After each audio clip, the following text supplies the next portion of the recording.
The Institute for Advanced Study had been set up in Princeton in 1930. The idea was to reproduce the collegiate atmosphere of the old European universities in rural New Jersey. But to do this, it needed to attract the very best, and it didn't need to look far. Many of the brightest European mathematicians were fleeing the Nazis for America. People like Hermann Weyl, whose research would have major significance for theoretical physics. And John von Neumann, who developed game theory and was one of the pioneers of computer science. The Institute quickly became the perfect place to create another Göttingen in the woods. One mathematician in particular made the place a home from home. Every morning, Kurt Gödel, dressed in a white linen suit and wearing a fedora, would walk from his home along Mercer Street to the Institute. On his way, he would stop here, at number 112, to pick up his closest friend, another European exile, Albert Einstein. But not even relaxed, affluent Princeton could help Gödel finally escape his demons. Einstein was always full of laughter. He described Princeton as a banishment to paradise. But the much younger Gödel became increasingly solemn and pessimistic. Slowly, this pessimism turned into paranoia. He spent less and less time with his fellow mathematicians in Princeton. Instead, he preferred to come here, to the beach next to the ocean, walk alone, thinking about the works of the great German mathematician Leibniz. But as Gödel was withdrawing into his own interior world, his influence on American mathematics, paradoxically, was growing stronger and stronger. And a young mathematician from just along the New Jersey coast eagerly took on some of the challenges he posed. 2, 3, 4, 5, 6, 7, 8, 9, 10 times a day I could love you. In 1950s America, the majority of youngsters weren't preoccupied with mathematics. Most went for a more relaxed, hedonistic lifestyle in this newly affluent land of ice cream and donuts. But one teenager didn't indulge in the normal pursuits of American adolescence, but chose instead to grapple with some of the major problems in mathematics. From a very early age, Paul Cohen was winning mathematical competitions and prizes. But he found it difficult at first to discover a field in mathematics where he could really make his mark. Until he read about Cantor's continuum hypothesis. That's the one problem, as I'd learned back in Halle, that Cantor just couldn't resolve. It asks whether there is or isn't an infinite set of numbers bigger than the set of all whole numbers, but smaller than the set of all decimals. It sounds straightforward, but it had foiled all attempts to solve it since Hilbert made it his first problem way back in 1900. With the arrogance of youth, the 22-year-old Paul Cohen decided that he could do it. Cohen came back a year later with the extraordinary discovery that both answers could be true. There was one mathematics where the continuum hypothesis could be assumed to be true. There wasn't a set between the whole numbers and the infinite decimals.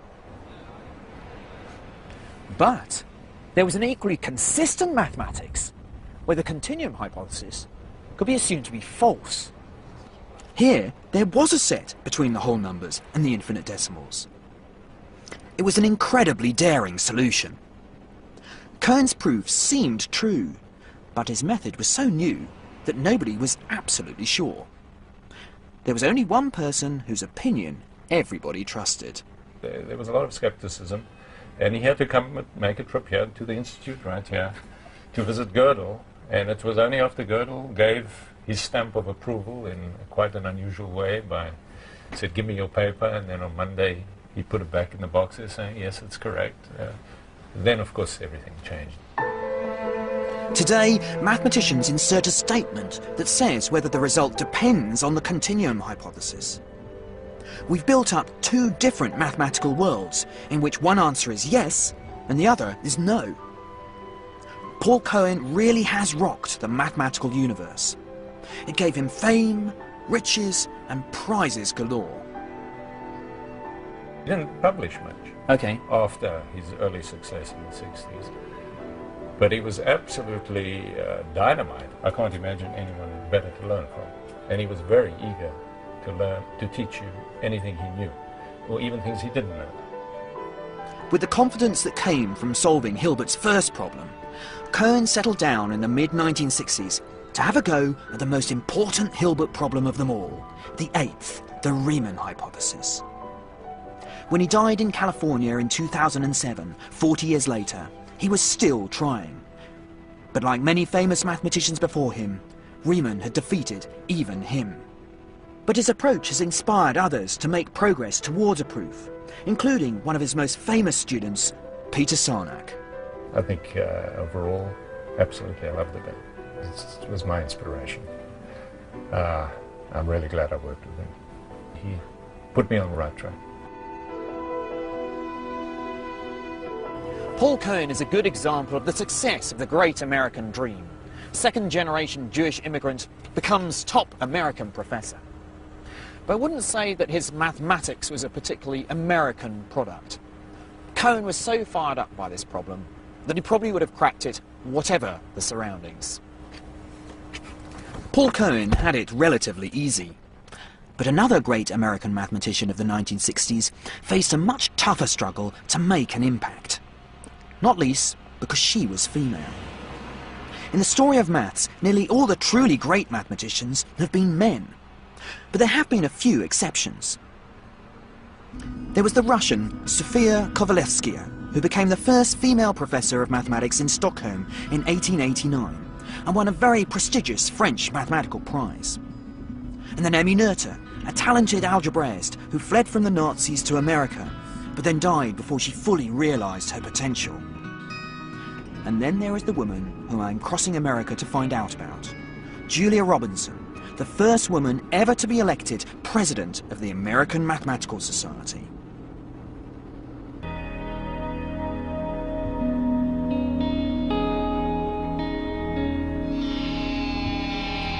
She was born in St. Louis in 1919, but her mother died when she was 2. She and her sister Constance moved to live with their grandmother in a small community in the desert near Phoenix, Arizona.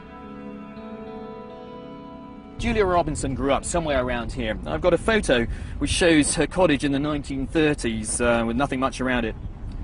And the mountains pretty much match those over there, so I think she might have lived just down there. Julia grew up a shy, sickly girl, who when she was 7 spent a year in bed because of scarlet fever. Her ill health persisted throughout her childhood. She was told she wouldn't live past 40. But right from the start, she had an innate mathematical ability. Under the shade of the native Arizona cactus, she whiled away the time playing with endless counting games with stone pebbles. This early searching for patterns would give her a feel and love of numbers which would last for the rest of her life. But despite showing an early brilliance, she had to continually fight at school and college simply to be allowed to keep doing mathematics. As a teenager, she was the only girl in the maths class, but had very little encouragement. So the young Julia sought intellectual stimulation elsewhere. Julia loved listening to a radio show called The University Explorer, and the 53rd episode was all about mathematics. The broadcaster described how he discovered that despite their esoteric language and their seclusive nature, mathematicians are the most interesting and inspiring creatures. For the first time, Julia had found out that there were mathematicians, not just mathematics teachers, that there was a world of mathematics out there, and she wanted to be part of it. The doors to that world would open here at the University of California at Berkeley near San Francisco.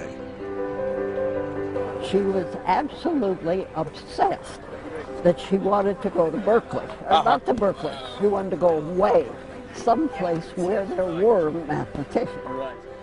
Berkeley certainly had mathematicians, including a number theorist called Raphael Robinson. In their frequent walks around the campus, they found that they had more than just a passion for mathematics. They married in 1952. Julia got her PhD and settled down to what would turn out to be her lifetime's work, Hilbert's 10th problem. She thought about it all the time. She said to me she just wouldn't want to die without knowing that answer. And it had become an obsession.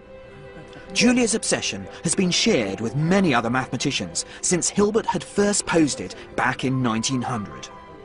His 10th problem asked if there was some universal method that could tell whether any equation had whole number solutions or not. Nobody had been able to solve it. In fact, the growing belief was that no such universal method was possible. How on earth could you prove that however ingenious you were, you'd never come up with a method? With the help of colleagues, Julia developed what became known as the Robinson hypothesis. This argued that to show that no such method existed, all you had to do was to cook up one equation whose solutions were a very specific set of numbers. The set of numbers needed to grow exponentially, like taking powers of 2, yet still be captured by the equations at the heart of Hilbert's problem. Try as she might, Robinson just couldn't find this set. For the 10th problem to be finally solved, there needed to be some fresh inspiration. And that came from 5,000 miles away, St. Petersburg in Russia. Ever since the great Leonhard Euler set up shop here in the 18th century, the city has been famous for its mathematics and mathematicians. Here in the Steklov Institute, some of the world's brightest mathematicians have set out their theorems and conjectures. This morning, one of them is giving a rare seminar. It's tough going, even if you speak Russian, which unfortunately I don't. But we get a break in the middle to recover before the final hour. There's a kind of rule in seminars that the first third is for everyone, the second third is for the experts, and the last third is just for the lecturer. So I think that's what we're going to get next. The lecturer is Yuri Matyasevich, and he's explaining his latest work on, what else? The Riemann hypothesis. As a bright young graduate student in 1965, Yuri's tutor suggested he have a go at another Hilbert problem, the one that had in fact preoccupied Julia Robinson, Hilbert's 10th. It was the height of the Cold War. Perhaps Matyasevich could succeed for Russia, where Julia and her fellow American mathematicians had failed. At first I did not like the approach. All right. The statement looked to me rather strange, artificial, but after some time I understood that it is quite natural, and then I understood that she had a new brilliant idea, and I just started to further develop in it. And in January 1970, he found the vital last piece in the jigsaw. He saw how to capture the famous Fibonacci sequence of numbers, using the equations that were at the heart of Hilbert's problem. Building on the work of Julia and her colleagues, he'd solved the 10th. He was just 22 years old. The first person he wanted to tell was the woman he owed so much to. And I got no answer. Huh. And I believed they were lost in the mail. It was quite natural because it was Soviet time. But back in California, Julia had heard rumours through the mathematical grapevine that the problem had been solved. And she contacted Yuri herself. She said, I just had to wait for you to grow up to get the answer, because she had started work in 1948. When Yuri was just a baby. And then he responds by thanking her and saying that the credit is as much hers as it is his. I met Julia 1 year later. It was in Bucharest, and I suggested that after the congress in Bucharest, Julia and her husband Raphael came to see me here in Leningrad. Together, Julia and Yuri worked on several other mathematical problems, until shortly before Julia died in 1985. She was just 55 years old. She was able to find new ways. Many mathematicians just combined previously known methods to solve new problems, and she had really new ideas.